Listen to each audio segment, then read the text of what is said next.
Bom dia, oitavo B. Hoje é dia 25, né? Quinta-feira. Vamos continuar falando aí sobre as consequências das mudanças climáticas, né? Tá na página 344. Nós estávamos falando na aula passada sobre o derretimento das geleiras, né? Então, vamos ver aí mais uma consequência aí dessas mudanças climáticas, pessoal. A próxima aí é o aumento do nível dos oceanos. É o que eu disse, acho que eu comentei na aula anterior para vocês, que derretendo as geleiras vai aumentar, né, a quantidade vai aumentar o nível, né, dos oceanos, né, o gelo que está ali vai virar água, vai para o oceano, vai aumentar. Então vamos ver aí o que ele está dizendo, ó. O derretimento das geleiras localizadas no mar não causa o aumento do nível de água.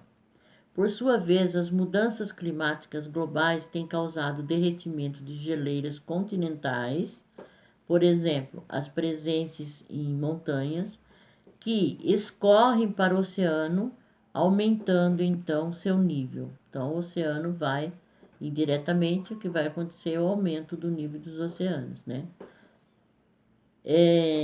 Outro fator que aumenta o nível do mar é a crescente do volume causado pelo aquecimento da água. Entre 1900 e 2012, o nível dos oceanos subiu cerca de 20 centímetros e continuará subindo, podendo se elevar até 1 metro ao longo do século XIX. Pessoal, do século XIX, ó, do século XXI. Pessoal, 1 metro é muito, é muita coisa, tá? É assim, pode parecer que não, mas quando isso daí chega lá no mar, lá na praia, onde as pessoas vivem ali, onde tem pessoas que dependem disso, os pescadores e tal, 1 metro é muita coisa. Porque quando a maré aumenta, ela pode chegar em áreas ali que seriam restaurantes ali à beira-mar, casa de pescador, tal, destrói tudo. Com o passar do tempo, se for aumentando dessa forma aqui, tem cidades que vão desaparecer. Entendeu? Nós já temos cidades no Nordeste que os cientistas já sabem até que ano que essa cidade vai desaparecer. Os moradores já estão em alerta, por quê? Já sabe-se desse aumento do nível do mar, tá? Então é assim, preocupante, tá? Muito preocupante. Um outro aí, prejuízo à vida costeira. Ah lá, um leva o outro, ó. Com o aumento do nível dos oceanos, a água invadirá as areias costeiras, que eu acabei de falar, alcançando moradias e causando inundações, erosão e salinização de rios e outras fontes de água doce. Salinização, ou seja, se a água do mar chegar no rio, a água do rio, que é a água doce, que é aproveitada para consumo, não vai mais poder ser aproveitada, porque ela vai se tornar salgada, né? Quando ele diz lá salinização, ela vai se tornar salgada. Outras fontes de água doce, como os lençóis e aquíferos subterrâneos. Os seres vivos que habitam essas áreas perderão o habitat, podendo até ser extintos, o que causará grandes desequilíbrios ambientais. As áreas agrícolas próximas ao litoral também serão perdidas, acarretando sérios prejuízos aos seres humanos. A gente sabe, né, que tem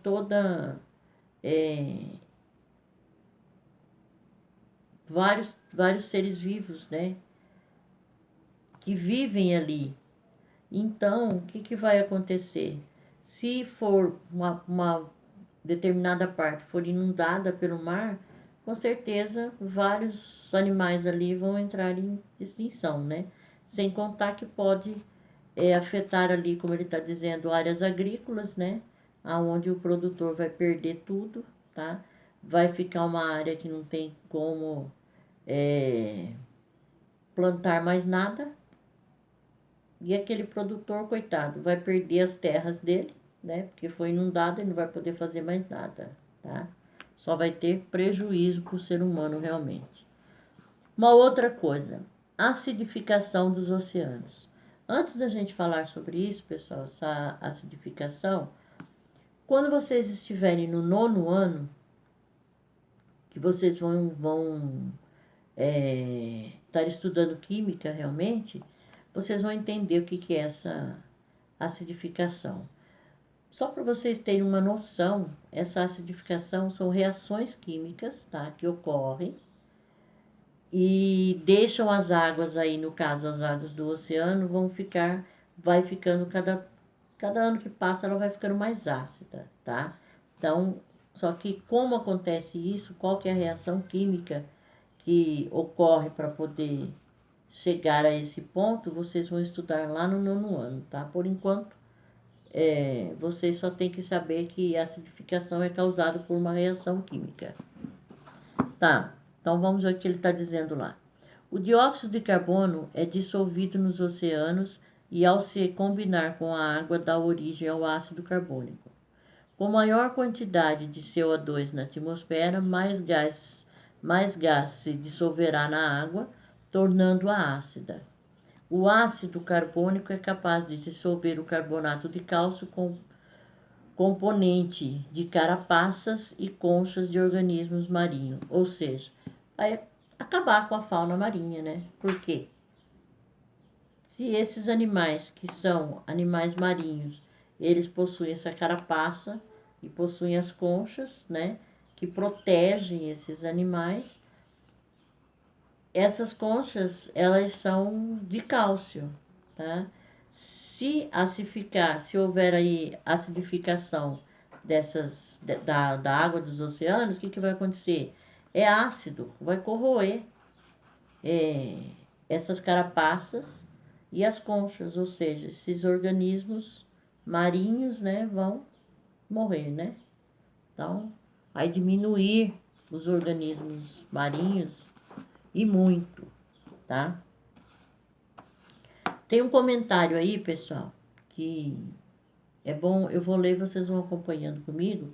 Ele tá falando lá, danos trazidos da acidificação dos oceanos. Então, vocês já sabem que a acidificação é uma reação química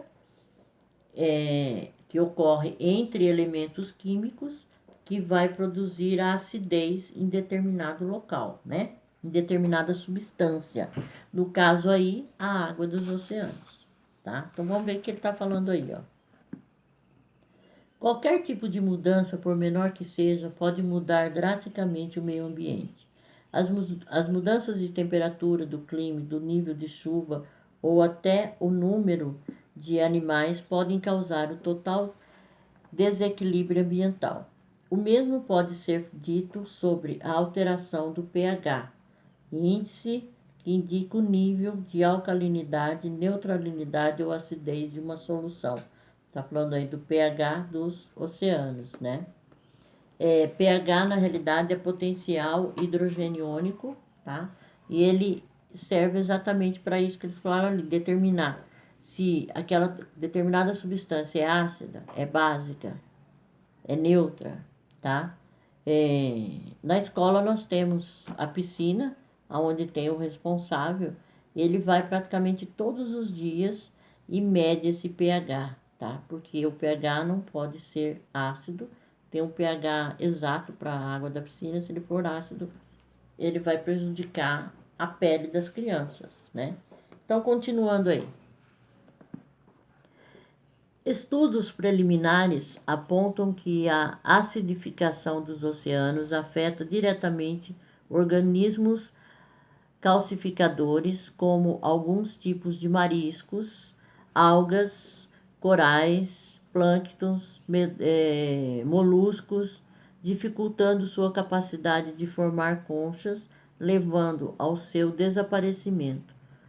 E esses organismos marinhos aí, né, eles servem de alimento para muita gente que mora no litoral, né, pessoal? tem muito pescador, tal, que esses organismos marinhos é a fonte de alimento para eles, tá? Fonte de alimento e fonte de renda também, né? Porque além deles se alimentarem desses moluscos, tal, que eles fazem? Vendem, né, para restaurantes, tal. Então, é fonte de alimento e fonte de dinheiro também, né? Fonte financeira. Em quantidades normais de absorção de CO2 pelo oceano, nas reações químicas favorecem a utilização do carbono na formação de carbonato de cálcio, CaCO3, utilizado por diversos organismos marinhos na calcificação.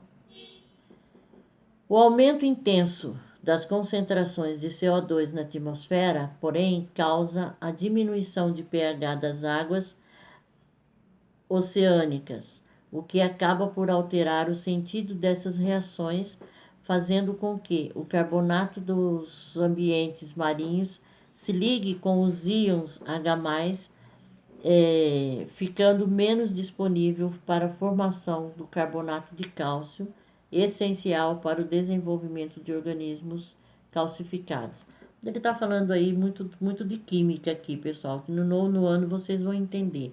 Íons, essas fórmulas, no nono ano vocês vão começar a entender. Por enquanto vocês têm que saber só que é uma reação química. A diminuição das taxas de calcificação afetam, por exemplo, o estágio da vida inicial desses organismos, bem como sua fisiologia, reprodução, sua distribuição geográfica, morfologia, crescimento, desenvolvimento e tempo de vida. Além disso, afeta também a tolerância à mudança na temperatura das águas oceânicas, tornando os organismos marinhos mais sensíveis, interferindo na distribuição de espécies que já são mais sensíveis. Ambientes que naturalmente apresentam altas concentrações de CO2, como regiões vulcânicas e hidrotérmicas, são demonstrações dos ecossistemas marinhos futuros. Eles apresentam baixa biodiversidade e elevado número de espécies invasoras. Outra consequência advinda da perda de biodiversidade do ecossistema marinho é a erosão de plataformas continentais que não apresentarão mais corais que ajudam a fixar os sedimentos. Estima-se que até 2100 cerca de 70% dos corais de águas frias estarão expostos a águas corrosivas. Muito preocupante esse relato, né? Mas, continuando aí então. Mais uma consequência aí das mudanças climáticas. Desequilíbrio no clima. Vamos ver o que ele está dizendo. Com mais calor no ambiente, o ciclo da água fica acelerado, interferindo nos padrões climáticos e meteorológicos existentes. Como resultado disso, podem ocorrer eventos extremos no planeta com maior frequência, como aumento de ondas de calor, secas, inundações, tempestades, incêndios florestais, furacões e tornados, ou seja, uma mudança radical no clima. Isso, pessoal, essas mudanças no clima nós já sentimos hoje. O planeta já sente essa mudança, né? O planeta já sente. Nós já não temos as 4 estações do ano definidas, exatamente definidas, não temos. Nós temos uma época de inverno? Temos, mas para nós aqui no Mato Grosso ainda é pior ainda, e o inverno nosso é bem pouco, né? Tem outras regiões do país que tem esse inverno rigoroso. Mas temos aí mudanças, tá? Que a gente não pode mais dizer, estamos no verão, então vamos ter uma temperatura de tanto. Não. Cada verão que a gente tem, a temperatura parece que está se elevando mais. Parece não, está.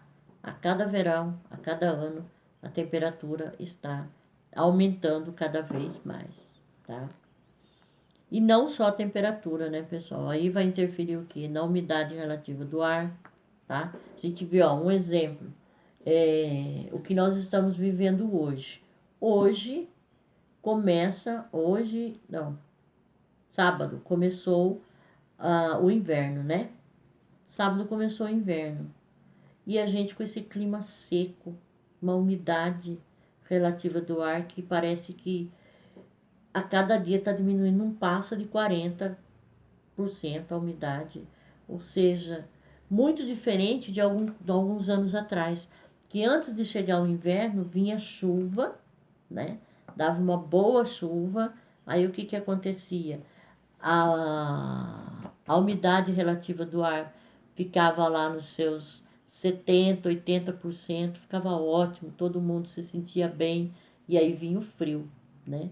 Agora não. Com esse tempo seco, sábado nós já entramos no inverno, eu não vi inverno, né? Mas estamos no inverno. Começou o inverno sábado, não me lembro que horário, mas começou sábado o inverno. Então, ou seja, já estamos sentindo essas mudanças climáticas, tá? Não é mais como era antigamente. E isso vai mudar, cada ano que passa vai mudar mais. Uma outra aí, danos ao ecossistema. As alterações no clima causadas pelas mudanças climáticas globais prejudicam os seres vivos que habitam os ecossistemas afetados, pois eles deixam de estar adaptados a tais locais. Muitas espécies de animais, vegetais e fungos podem não ser capazes de se ajustar a essas modificações rápidas, sendo levados à morte, o que pode causar, em alguns casos, a extinção de espécies. Estão vendo aí ao lado, né? O urso polar, coitado. Vai perder o gelo todo, né? Vai começar a derreter aí, aquece, e aí como que ele vai? Entra em extinção, né?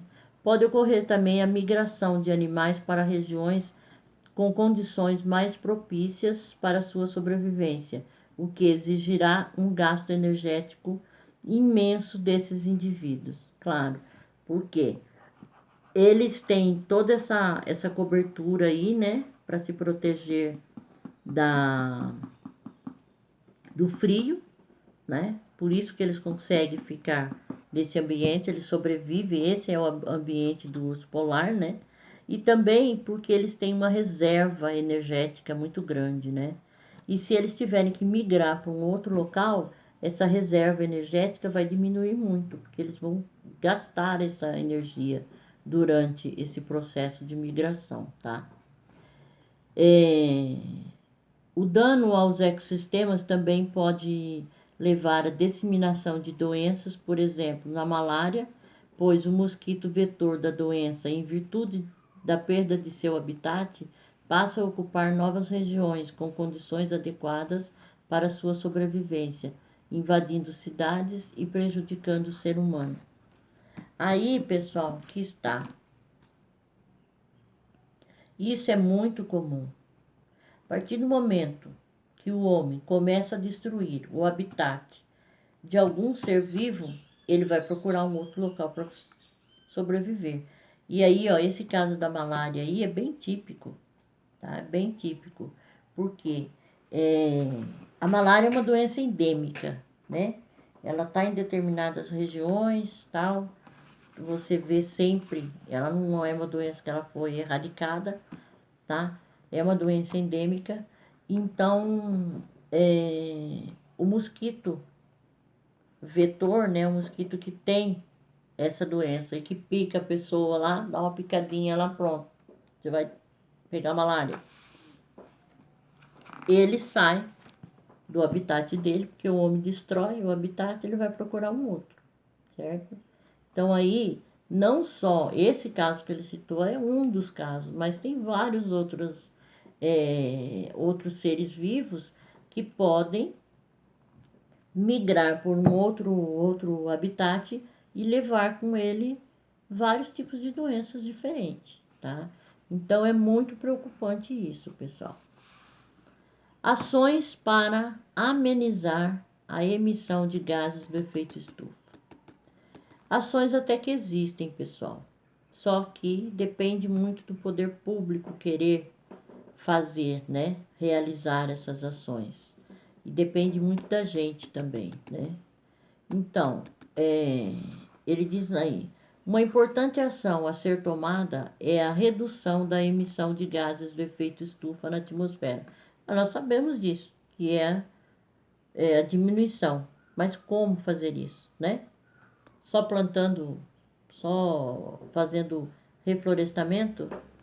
Sabemos que as emissões naturais desses gases, como as causadas pela erupção de vulcões ou pelo ciclo natural da água e do carbono, não podem ser reduzidas.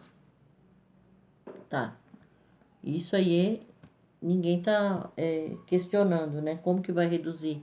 Não tem como, é uma coisa que acontece naturalmente, tipo um vulcão entrar em erupção, o homem não vai poder fazer nada, né? Mas aquelas geradas pela ação antrópica, ou seja, pela ação do homem, precisam ser controladas. Além de serem estipuladas metas de redução de emissão de gases do efeito estufa, deve haver o desenvolvimento de tecnologias novas e mais limpas, a fiscalização intensa e constante de fábricas, veículos, desmatamento florestal, descarte de lixo e seu devido tratamento em outras ações.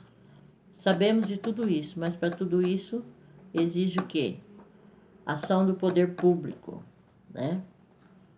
Resultados positivos podem ser identificados pela ação conjunta entre as nações, como observado pelo IPCC, desenvolvido pela ONU, que avalia as informações científicas na área das mudanças climáticas e os impactos ambientais e socioeconômicos causados por eles, desenvolvendo estratégias de melhorias nessa área. O IPCC, periodicamente, além de lançar relatórios com as informações mais recentes sobre o clima e suas expectativas para os próximos anos, como as de aumento de temperatura no planeta, propicia encontros entre as nações para discutirem o tema. Então, existem essas medidas a serem tomadas, né? Existem essas reuniões entre esses países, tá? Que tem um nome até dessa reunião, que não me lembro no momento, tá? E tudo isso, pessoal, o Brasil é um país, assim, abençoado, tá? Um país rico em termos de natureza, em termos de tudo, né? Por isso que é visado por outros países, tá? Apesar dessa mudança de climas aqui, e apesar do Brasil não participar tanto dessas, participa das reuniões, mas não colocar tanto em prática essas medidas, por quê? Porque economicamente não é viável e nós não somos um país rico, então, apesar de tudo isso, os países investem no Brasil para que cuide da Amazônia, né? Então são 7 países que mandam um dinheiro todo ano para que o Brasil cuide da floresta amazônica. Por que será, né, pessoal? Porque dizem, né, que a Amazônia é o pulmão do mundo, realmente. A Amazônia é o pulmão do mundo. Está ali a salvação do mundo, a Amazônia. Só que a Amazônia, ela não está toda no Brasil, né?